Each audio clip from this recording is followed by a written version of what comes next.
തുടക്കം മുതലേ നമ്മുടെ ഫാമിൽ നമ്മൾ ഗപ്പി വളർത്തുന്നത് ഫ്രിഡ്ജ് ബോക്സിനകത്താണ്. കുറച്ച് പ്ലാന്റ്സ് ഒക്കെ ഇട്ട് കൊടുത്ത് ഗപ്പീസിനെ ഇറക്കി വിട്ടിട്ട് അങ്ങനത്തെ ഒരു സംവിധാനത്തിൽ നമ്മൾ ഇതുവരെ ചെയ്തു പോകുന്നുണ്ടായിരുന്നത്. അപ്പോൾ ഇതിനകത്ത് ബ്രീഡാവുന്ന കുഞ്ഞുങ്ങൾ ഇതിനകത്ത് ഈ പ്ലാന്റ്സിൻ്റെ ഇടയിലൊക്കെ ഒളിച്ച് നിന്ന് രക്ഷപ്പെടുന്ന കുഞ്ഞുങ്ങളെ നമുക്ക് കിട്ടിയിട്ടുണ്ടായിരുന്നുള്ളൂ. കാരണം എന്ന് വെച്ചിട്ടുണ്ടെങ്കിൽ പൊതുവെ ഗപ്പി ഫാമിങ്ങിൽ ബ്രീഡിംഗ് കേജ് മസ്റ്റ് ആണെന്നുള്ള ഒരു തിരിച്ചറിവ് തന്നെയാണ് നമുക്കും വരുന്നത്. കാരണം പ്ലാന്റ്സ് ഇട്ട് കൊടുത്ത് നാച്ചുറലായിട്ട് ചെയ്യുന്നത് നല്ലൊരു സംവിധാനം തന്നെ. നമ്മൾ എന്താ ചെയ്യാറെന്ന് വെച്ച് കഴിഞ്ഞാൽ കുഞ്ഞുങ്ങൾ ബ്രീഡായിട്ട് കുഞ്ഞുങ്ങൾ അതിൽ കിടക്കുന്നത് കണ്ടു കഴിഞ്ഞാൽ അപ്പോൾ തന്നെ കുഞ്ഞുങ്ങൾ മാറ്റിയിട്ട് നമ്മൾ എന്ത് ചെയ്യും, സെപ്പറേറ്റ് മാറ്റിയിടും. തുടക്കത്തിൽ നമ്മൾ ചെയ്തിട്ടുണ്ടായിരുന്നു അതിനകത്ത് തന്നെ ബ്രീഡായി വിരിഞ്ഞിറങ്ങുന്ന കുഞ്ഞുങ്ങൾ, രക്ഷപ്പെടുന്ന കുഞ്ഞുങ്ങൾ അതിനകത്ത് തന്നെ വളർന്ന് വലുതായി കഴിഞ്ഞ ശേഷം നമ്മൾ സെയിൽ ചെയ്യുന്ന ഒരു സാഹചര്യമൊക്കെ ഉണ്ടായിരുന്നു. ഇപ്പോൾ നമ്മൾ അതിൽ നിന്ന് മാറിയിട്ട് കണ്ടില്ല, ബാക്കിൽ കാണുന്ന ഈ ഒരു സെറ്റപ്പിലേക്ക് വരെ ഇപ്പോൾ നമ്മൾ എത്തി നിൽക്കുകയാണ്. അപ്പോൾ ഇതുവരെ നമ്മുടെ ഫാമിൽ നമ്മൾ ചെയ്യാത്ത ഒരു സെറ്റപ്പാണ് ബ്രീഡിംഗ് കേജ് സിസ്റ്റം എന്നുള്ളത്. പ്ലാന്റ്സ് വെച്ചിട്ടുള്ള ഈ ഒരു ബ്രീഡിംഗ് സെറ്റപ്പ് നമ്മൾ ചെയ്തിട്ടുണ്ടായിരുന്നു. പലപ്പോഴും നമുക്കും ഫീൽ ചെയ്തിട്ടുണ്ട് ബ്രീഡായിട്ട് കുഞ്ഞുങ്ങളെ നമ്മൾ മാറ്റുന്ന സമയത്ത് നമുക്ക് 4, 5 അങ്ങനത്തെ 10 കുറഞ്ഞ കുഞ്ഞുങ്ങൾ വരെ കിട്ടുന്ന സാഹചര്യം നമ്മുടെ ഫാമിൽ ഉണ്ടായിട്ടുണ്ടായിരുന്നു. ഇപ്പോൾ നമ്മൾ ഈ ഒരു ബ്രീഡിംഗ് കേജ് സെറ്റപ്പിലേക്ക് മാറാനുള്ള പ്രധാന റീസൺ എന്താ വെച്ചിട്ടുണ്ടെങ്കിൽ നമ്മളിപ്പോൾ കുറച്ച് മുമ്പായിട്ട് നമ്മൾ ഈ കാണുന്ന പാത്രങ്ങൾ എന്ത് ചെയ്യും, ഈ അക്വേറിയത്തിലോ അല്ലാന്നുണ്ടെങ്കിൽ വേറെ ചെറിയ ടാങ്കിൽ സെറ്റ് ചെയ്തിട്ട് അതിനകത്ത് നമ്മൾ എന്ത് ചെയ്യും, പേരൻസിനെ കൊടുന്ന്, അതായത് ബ്രീഡാവാനായ ഫീമെയിലിനെ കൊടുന്നിടും. ഇട്ട് കഴിഞ്ഞ ശേഷം ബ്രീഡായി കഴിഞ്ഞ ശേഷം ഫീമെയിലിനെ വീണ്ടും നമ്മൾ എന്ത് ചെയ്തു, ഫ്രിഡ്ജ് ബോക്സിലേക്ക് തന്നെ മാറ്റുന്ന ഒരു സാഹചര്യം നമ്മൾ അങ്ങനത്തെ ഒരു സെറ്റപ്പ് നമ്മൾ ചെയ്തിട്ടുണ്ടായിരുന്നു. പക്ഷേ പാണ്ടോരോ ബ്ലൂ മൂസൈക്ക് ഗപ്പിയുടെ ഫീമെയിലിനെ ഇതേമാതിരി മാറ്റിയ സമയത്ത് നമുക്ക് ഇതുണ്ട്, ഒരു ഫീമെയിൽ അങ്ങനെ പെട്ടെന്ന് ഡെഡായി പോകുന്നൊരു സാഹചര്യം ഉണ്ടായിട്ടുണ്ട്. അതുകൊണ്ടാണ് നമ്മളിപ്പോൾ എന്ത് ചെയ്യണം, ഫ്രിഡ്ജ് ബോക്സിനകത്ത് തന്നെ നേരിട്ട് നമ്മൾ എന്ത് ചെയ്യണം, നമ്മുടെ ബ്രീഡിംഗ് കേജ് സെറ്റ് ചെയ്യാൻ പോകണം. അപ്പോൾ ഇന്നിപ്പോൾ നമ്മൾ പ്രധാനമായിട്ട് ഉണ്ടാക്കാൻ പോകുന്നത് ബ്രീഡിംഗ് കേജ് ഉണ്ടാക്കാൻ പോകണം. ഈ ബ്രീഡിംഗ് കേജ് ഉണ്ടാക്കാനുള്ള മെറ്റീരിയൽസ് നമുക്ക് ഇവിടെ വാങ്ങാൻ കിട്ടും, അതിൻ്റെ പ്രൈസ് എത്രയാണ്, ഒരു ബ്രീഡിംഗ് കേജ് ഉണ്ടാക്കാൻ നമുക്ക് ടോട്ടൽ എത്ര കോസ്റ്റ് വരും, ഇത്രയും കാര്യങ്ങളൊക്കെയാണ് ഇന്ന് നിങ്ങളുമായിട്ട് ഷെയർ ചെയ്യാൻ പോകുന്നത്. വീഡിയോ നിങ്ങൾ അവസാനം വരെ കാണാൻ ശ്രമിക്കുക. ഇതുവരെ നമ്മുടെ ചാനൽ സബ്സ്ക്രൈബ് ചെയ്യാത്തവരുണ്ടെങ്കിൽ ചാനൽ സബ്സ്ക്രൈബ് ചെയ്യുക, സപ്പോർട്ട് അറിയിക്കുക. ഇനി നമ്മൾ ബ്രീഡിംഗ് കേജ് ഉണ്ടാക്കാൻ പോകുന്ന മെറ്റീരിയൽസ് ആണ് തുടക്കത്തിൽ പരിചയപ്പെടാൻ പോകുന്നത്. പ്രധാനമായിട്ടുള്ള മെറ്റീരിയലാണ് ഈ പറയുന്ന പേഴ്സ് നെറ്റ് എന്ന് പറഞ്ഞൊരു സംഭവമാണിത്. ഇതിപ്പോൾ ഞാൻ മേടിച്ചിട്ടുള്ള സൈസ് എന്ന് പറഞ്ഞപ്പോൾ നിങ്ങൾക്ക് കാണാം, ഈ സൈസ് എന്ന് വെച്ചാൽ 12-12.5 ഇഞ്ച് ഈ നീളം വരുന്നുണ്ട്, ഏകദേശം 10 ഇഞ്ച് ഇതിൻ്റെ ഹൈറ്റ് വരുന്നുണ്ട്. ഈ സൈസാണ് മേടിച്ചിട്ടുള്ളത്. ഞാൻ ഒരു പാക്കറ്റ് മേടിച്ചിട്ടുണ്ട് കേട്ടോ. ഈ ഒരു പാക്കറ്റിൽ 25 ഉണ്ടാവും. ഇതേപോലത്തെ 25 ലീഫ് ഉണ്ടാവും ഇതിനകത്ത്. ഈ ഒരു പാക്കറ്റിന് വരുന്ന പ്രൈസ് എന്ന് വെച്ച് കഴിഞ്ഞിട്ടുണ്ടെങ്കിൽ 200 രൂപയാണ്. 200 രൂപക്ക് ഇതുപോലത്തെ 25 ഉണ്ടാക്കാം. അപ്പോൾ നമ്മൾ 4 സൈഡും കവർ ചെയ്ത് അതിൻ്റെ അടിവശം ഇതേപോലെ കവർ ചെയ്ത് കഴിഞ്ഞിട്ടുണ്ടെങ്കിൽ നമുക്ക് ഒരെണ്ണത്തിന് 5 എണ്ണം, അങ്ങനെയാണെന്നുണ്ടെങ്കിൽ 5-25 നമുക്ക് 5 ബ്രീഡിംഗ് കേജ് ഉണ്ടാക്കാനുള്ള സംഭവം 200 രൂപ കൊടുത്താൽ നമുക്കിത് മേടിക്കാൻ കിട്ടും. ഈ സംഭവം നമ്മൾ മേടിച്ചിട്ടുള്ളത് ഈ ടൈലറിങ് ഷോപ്പുകാർക്ക് വേണ്ട ബട്ടൺസ്, അതുപോലെ തന്നെ അങ്ങനത്തെ ഒരുപാട് സംഭവം മെറ്റീരിയൽസ് കിട്ടുന്ന ഷോപ്പ് ഉണ്ടല്ലോ, ഈ നൂല്, അങ്ങനെ സൂചി, ടൈലർ ഷോപ്പുകാർക്ക് വേണ്ട മെറ്റീരിയൽസ് കിട്ടുന്ന ആ ഒരു ഷോപ്പിനകത്ത് ചെന്നിട്ടുണ്ടെങ്കിൽ ഇത് കിട്ടും. പേഴ്സണറ്റ് ഇവിടെ നിന്നാണ് ഞാൻ മേടിച്ചിട്ടുള്ളത്, തിരൂർ ടൗണിൽ നിന്നാണ് ഞാൻ മേടിച്ചത്. ഇനി നമുക്ക് പേഴ്സണറ്റ് കൂടാതെ ഇതിന് വേറെയും കുറേ മെറ്റീരിയൽസ് ആവശ്യമുണ്ട്. അപ്പോൾ അടുത്തതായിട്ട് നമ്മൾ നോക്കാൻ പോകുന്നത് ഈ പേഴ്സണറ്റ് നമുക്ക് എന്ത് ചെയ്യണം, ഇങ്ങനെ ജോയിൻ ചെയ്യണം. ഇവിടെയൊക്കെ ഓരോ സംഭവം വരുമ്പോൾ ഒരു ബോക്സ് ആക്കി ഇത് ചെയ്യണമല്ലോ, കേജ് ആക്കിയിട്ട്. അപ്പോൾ ഇത് ജോയിൻ ചെയ്യാൻ നമുക്ക് യൂസ് ചെയ്യണമെന്നുണ്ടെങ്കിൽ സിമ്പിളായിട്ട് യൂസ് ചെയ്യാൻ പറ്റുന്ന മെത്തേഡാണ് ഈ കേബിൾ ടൈ എന്ന് പറഞ്ഞ സംഭവം. ഈ സംഭവം വേണമെങ്കിൽ നമുക്ക് ഷോപ്പിൽ പോയിട്ടുണ്ടെങ്കിൽ വാങ്ങാൻ പറ്റും. 50 രൂപയിൽ താഴേക്ക് തന്നെ ഈ ചെറിയ സൈസിലൊക്കെ പാക്കറ്റ് കിട്ടാൻ സാധ്യതയുണ്ട്. 100 എണ്ണം കിട്ടും ഒരു പാക്കറ്റിനകത്ത്. ഇത് നമ്മൾ മുമ്പ് എപ്പോഴോ വാങ്ങിയത് നമ്മുടെ വീട്ടിലുണ്ടായിരുന്നു, അത് നമ്മൾ എടുക്കുക എന്നുള്ളൂ. അപ്പോൾ ഇതിൻ്റെ പ്രൈസ് എത്രയുള്ള കറക്റ്റ് മറന്നിക്കണ്. ചെറിയ പ്രൈസ് ഈ കേബിൾ ടൈക്ക് വരുള്ളൂ. ഇതിൻ്റെ വലുതും സൈസ് കൂടിയതൊക്കെ ഉണ്ട്, അതൊന്നും മേടിക്കാതെ ഇതിന് ചെറുത് മതി. ഇത് ഏറ്റവും ചെറുതായിട്ടുള്ള ഒരു സംഭവമാണ് ഈ കേബിൾ ടൈ യൂസ് ചെയ്യുക. അതുപോലെ തന്നെ ചില സുഹൃത്തുക്കൾ ഈ ചൂണ്ട വയറുണ്ടല്ലോ, ചൂണ്ടലിടാൻ ഉപയോഗിക്കുന്ന വയറുണ്ടല്ലോ, ആ വയർ ഉപയോഗിച്ചിട്ട് ഇത് ജോയിൻ ചെയ്യാനും വേണ്ടിയിട്ടൊക്കെ ചിലർ യൂസ് ചെയ്യുന്നുണ്ട്. പക്ഷേ അത് നമുക്ക് ടൈറ്റായി കിട്ടില്ല, ഭയങ്കര റിസ്ക് ആണ്. അത് ടൈറ്റായിട്ട് ഇങ്ങനെ മുടഞ്ഞെടുക്കൽ റിസ്ക് ആണ്, തുന്നിയെടുക്കലിട്ടാ. അപ്പോൾ അതിന് പകരമായിട്ട് നമ്മളിവിടെ വേറൊരു മെറ്റീരിയലും കൂടി യൂസ് ചെയ്തിട്ട് നമ്മൾ ഉണ്ടാക്കാൻ പോവുകയാണ്. ഇത് നമ്മുടെ വലമൊക്കെ തുന്നണ നൂലാണ്. അത് വെള്ളത്തിലിട്ട് വെച്ചാൽ വലിയ പ്രശ്നം ഉണ്ടാവില്ല എന്ന് തോന്നുന്നുണ്ട്. അപ്പോൾ വല തുന്നണ നൂലാണിത്. ഈ നൂല് വെച്ചിട്ട് നമുക്ക് എന്ത് ചെയ്യാം, ഇതെന്ത് ചെയ്യാം, ഈ സ്ട്രക്ചർ നമുക്ക് കറക്റ്റാക്കി ഉണ്ടാക്കിയെടുക്കാൻ നോക്കാം.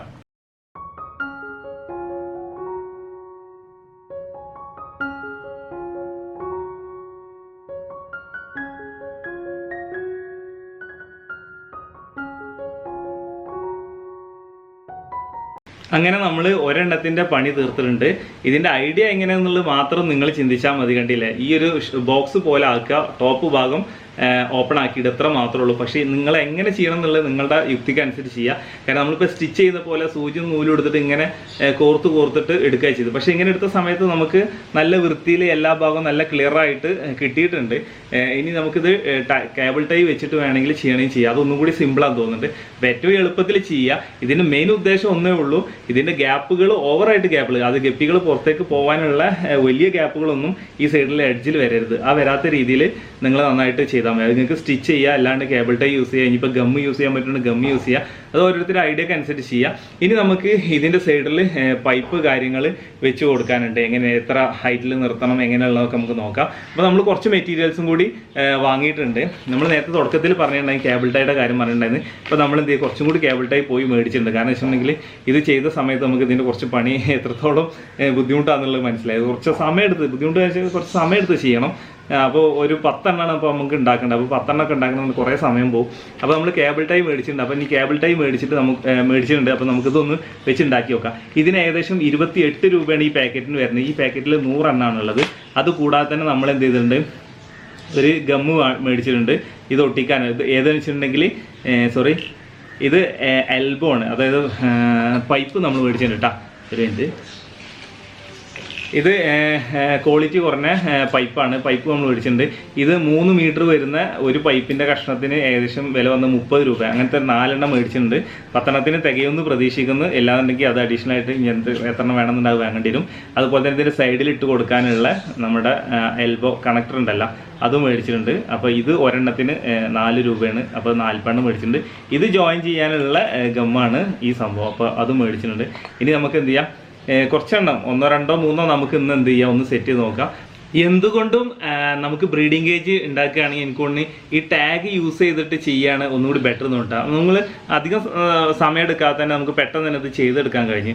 സ്റ്റിച്ച് ചെയ്യുന്ന സംഭവം ഉണ്ടല്ലോ, സൂചി നൂലോട് തുന്നിയെടുക്കാം, അതിനൊക്കെ എന്തുകൊണ്ട് എളുപ്പം തന്നെയാണ്. അപ്പോൾ എനിക്ക് തോന്നുന്നു ഈ ഒരു സംഭവം ചെയ്യായിരിക്കും ഏറ്റവും ബെറ്റർ. പിന്നെ ഇത് എങ്ങനെയാണ് ചെയ്യാന്നുള്ളതൊന്നും നമ്മൾ വീഡിയോ നിങ്ങളുമായിട്ട് ചെയ്യാൻ ശ്രമിച്ചിട്ടില്ല. വീഡിയോയുടെ ലെങ്ത് കൂട്ടണ്ടെന്ന് വിചാരിച്ചു. പിന്നെ സിമ്പിളാണ്, ടൈ എടുക്കുക, അതിൻ്റെ ഉള്ളിൽ കൂടി ഇടുക, ടൈ വലിച്ച് ഇട്ടുക, അത്രേ ഉള്ളൂ. അപ്പോൾ അത് ഓരോരുത്തരുടെ ഷേപ്പിനും ഓരോരുത്തരുടെ അളവിനും അനുസരിച്ച് ചെയ്യാൻ ശ്രമിക്കുക കേട്ടോ. ഇപ്പോൾ കണ്ടില്ല, ഇത് കഴിഞ്ഞിട്ടുണ്ട്. ഇനി അതുപോലെ തന്നെ നമ്മുടെ പൈപ്പ് കാര്യങ്ങളൊക്കെ നമുക്ക് എന്ത് ചെയ്യണം, കട്ട് ചെയ്യാനുണ്ട്. കട്ട് ചെയ്തിട്ട് നമ്മൾ എന്ത് ചെയ്യണം, ഇതിൽ ചെയ്യാൻ പോവാണ്. നമ്മൾ ബ്രീഡിംഗ് കേജ് സെറ്റ് ആയിട്ടുണ്ട്. ഇനി ഇതിപ്പോൾ ടാങ്കിലേക്ക് ഇറക്കിയിട്ട് കഴിഞ്ഞിട്ടുണ്ടെങ്കിൽ താഴേക്ക് താഴ്ന്നു പോകും. അപ്പോൾ ഇത് വെള്ളത്തിൽ ഇങ്ങനെ പൊങ്ങി നിൽക്കണം. അതിന് വേണ്ടി നമ്മൾ മുകളിൽ PVC പൈപ്പ് കൊടുക്കാൻ പോവാണ്. അപ്പോൾ നമ്മൾ നേരത്തെ എടുത്തിട്ടുള്ള സെയിം അളവിലാണ്, അതായത് അടിയിൽ നമ്മൾ ഒരു ഷീറ്റ് എടുത്തില്ല 12x10 ആ ഒരു ഷീറ്റിൻ്റെ അളവിലാണ് നമ്മളിപ്പോൾ ഇവിടെ ഇത് പൈപ്പ് കട്ട് ചെയ്തിട്ടുള്ളത്. ഇത് 12-ൻ്റെതും അതുപോലെ തന്നെ 10-ൻ്റെ ഇവിടെ കണക്ട് ചെയ്തിട്ടുള്ളത്. അപ്പോൾ നമുക്ക് ഇനി എന്ത് ചെയ്യാം, ഇത് നമ്മൾ ഈ PVC പൈപ്പ് ഇപ്പോൾ ഒട്ടിക്കുന്ന പശയുണ്ട്, ഇത് വെച്ചിട്ട് നമ്മളിത് ഒട്ടിക്കാൻ പോകണം.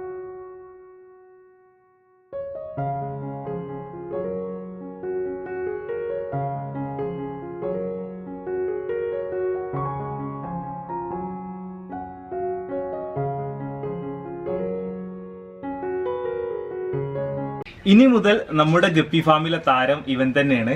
അപ്പോൾ നമ്മൾ വൈകിട്ടാണെങ്കിലും ബ്രീഡിംഗ് ബോക്സ് ഉണ്ടാക്കാനുള്ള ഈ ഒരു തീരുമാനത്തിലാണ് എത്തിയിട്ടുള്ളത്. ഇനി നമ്മൾ അതുപോലെ തന്നെ നമ്മൾ വിട്ടുപോയൊരു കാര്യം ഉണ്ടായിരുന്നു. ഇതിന്റെ പൈപ്പ് കണക്ട് ചെയ്ത സമയത്ത് നമ്മളിവിടെ 4 ഇഞ്ചാണ് എടുത്തിട്ടുള്ളത്. ഈ 4 ഇഞ്ച് അടിവശത്ത് 4 ഇഞ്ച് ഇട്ടാ. ഇതിന്റെ പ്രധാന കാരണം എന്താ വെച്ചിട്ടുണ്ടെങ്കിൽ ഗപ്പികൾ ബ്രീഡാവുന്ന സമയത്ത് കുഞ്ഞുങ്ങൾ താഴേക്ക് ഇങ്ങോട്ട് ചുരുണ്ട് വീഴുക ചെയ്യുക. അപ്പോൾ കുഞ്ഞുങ്ങൾ ഇങ്ങോട്ട് വീഴുന്ന സമയത്ത് തന്നെ കുഞ്ഞുങ്ങൾക്ക് എന്ത് ചെയ്യണം, രക്ഷപ്പെടാൻ പറ്റണം, ഈ വലന്റെ അടിക്ക് രക്ഷപ്പെടാൻ പറ്റണം. ഇപ്പോൾ ഈ ഒരു ബ്രീഡിംഗ് കേജിലാണെങ്കിൽ നമ്മൾ ചിലപ്പം ഒരു 10 ഫീമെയിലിന് വരെ ചിലപ്പോൾ നമ്മൾ ഇതിനകത്ത് കീപ്പ് ചെയ്യും. അപ്പോൾ ഇതിനകത്ത് തന്നെ മെയിൽ ഫിഷും ഇതിനകത്ത് ഉണ്ടെന്നുണ്ടെങ്കിൽ ഈ ബ്രീഡാവുന്ന സമയത്ത് മറ്റ് ഗപ്പികൾ ഈ കുഞ്ഞുങ്ങളെ അറ്റാക്ക് ചെയ്യാനുള്ള ചാൻസ് ഉണ്ട്. അപ്പോൾ അത് ഒഴിവാക്കാനാണ് നമ്മൾ മാക്സിമം ഹൈറ്റ് കുറച്ച് ചെയ്തിട്ടുള്ളത് കേട്ടോ. ഹൈറ്റ് കൂട്ടി കഴിഞ്ഞിട്ടുണ്ടെങ്കിൽ ആ മുകൾ വശത്ത് നിന്ന് ഈ കുഞ്ഞുങ്ങൾ താഴേക്ക് എത്തുമ്പോഴത്തേനും ചിലപ്പോൾ മറ്റുള്ളവരെ അറ്റാക്ക് ചെയ്യാൻ ചാൻസ് ഉണ്ടാവും. അപ്പോൾ അതിന് വേണ്ടിയിട്ടാണ് ഹൈറ്റ് കുറച്ചിട്ടുള്ളത്. ഈ ഒരു കേജ് ഉണ്ടാക്കാൻ ടോട്ടലായിട്ടുള്ള നമുക്ക് വന്ന കോസ്റ്റ് ഏകദേശമാണ് നമ്മൾ പറഞ്ഞത് 100 രൂപക്ക് താഴെ വരുള്ളൂ. ഏകദേശം ഒരു 90 രൂപ റേഞ്ചിൽ നിൽക്കും. പിന്നെ ഗമ്മൊക്കെ കൂടുതൽ വാങ്ങിയോണ്ട് നമുക്ക് ഒരുപാട് എണ്ണത്തിനുള്ള യൂസ് ചെയ്യാനുണ്ടാവും. അപ്പോൾ അതൊക്കെ കാൽക്കുലേറ്റ് ചെയ്തിട്ട് വേണം നോക്കാൻ. ഒരെണ്ണത്തിന് ഏകദേശം 90 രൂപ 100 രൂപക്ക് താഴെ തന്നെയുള്ള ചിലവിൽ നമുക്ക് ഈ ഒരു ബ്രീഡിംഗ് കേജ് ഉണ്ടാക്കിയെടുക്കാം. അങ്ങനെ നമ്മൾ ആൽബിനോക്കോയിൻ്റെ ഗപ്പികൾ നമ്മൾ എന്തുണ്ട് ബ്രീഡിംഗ് കേജിലേക്ക് മാറ്റിയിട്ടുണ്ട് കേട്ടോ. അതാണ് ഇപ്പോൾ നിങ്ങൾ കാണുന്നത്. അതുപോലെ തന്നെ ഈ ടാങ്കിൽ നിലവിൽ മുമ്പുണ്ടായിരുന്ന അവസ്ഥ ഇപ്പോൾ കാണിക്കാൻ പോകുന്നത്. ഇതിൻ്റെ ശ്രദ്ധിച്ചാൽ മതി, ഫോക്സ് ടെയിലിൻ്റെ പ്ലാന്റ് കണ്ടില്ലേ, ഇത്രയും പ്ലാന്റ്സ് ഇതിനകത്ത് നേരത്തെ ഉണ്ടായിരുന്നു കേട്ടോ. ഇപ്പോൾ കണ്ടില്ലേ, നല്ല രീതിയിൽ ഗ്രോ ചെയ്തിട്ടുണ്ട്. പക്ഷേ നമ്മൾ മുകളിൽ ഇപ്പോൾ ഈ സൈഡിൽ മുകളിൽ നമ്മൾ ഷീറ്റ് ഇട്ട കാരണം ഇവിടെ ഈ വാട്ടർ കേബേജ് പോലത്തെ ഈ പ്ലാന്റ് ഉണ്ടല്ലോ, ഇതിന് ചെറിയ രീതിയിൽ ഉണക്കമൊക്കെ സംഭവിച്ചു പോകുന്നു കാണുന്നുണ്ട്, വെയിൽ തട്ടാത്തതുകൊണ്ടായിരിക്കാം. അപ്പോൾ നമ്മൾ മൈ ഫാമിങ്ങിൽ കൂടുതൽ കാഴ്ചകളും വിശേഷങ്ങളുമായിട്ട് ഇൻഷാല്ലാ നമുക്ക് അടുത്ത ദിവസം കാണാം. ഇതിൻ്റെയൊക്കെ റിസൾട്ട് വരും ദിവസങ്ങളിൽ ഷെയർ ചെയ്യാൻ ശ്രമിക്കുക. അതുപോലെ തന്നെ ഇതുപോലുള്ള ബ്രീഡിംഗ് കേജുകൾ നമുക്ക് ഇനി ഒരുപാട് ഉണ്ടാക്കിയിട്ട് ബാക്കിയുള്ള തൊട്ടടുത്തുള്ള ടാങ്കുകളിലൊക്കെ ആയിട്ട് നമുക്ക് ഇടേണ്ടതുണ്ട്.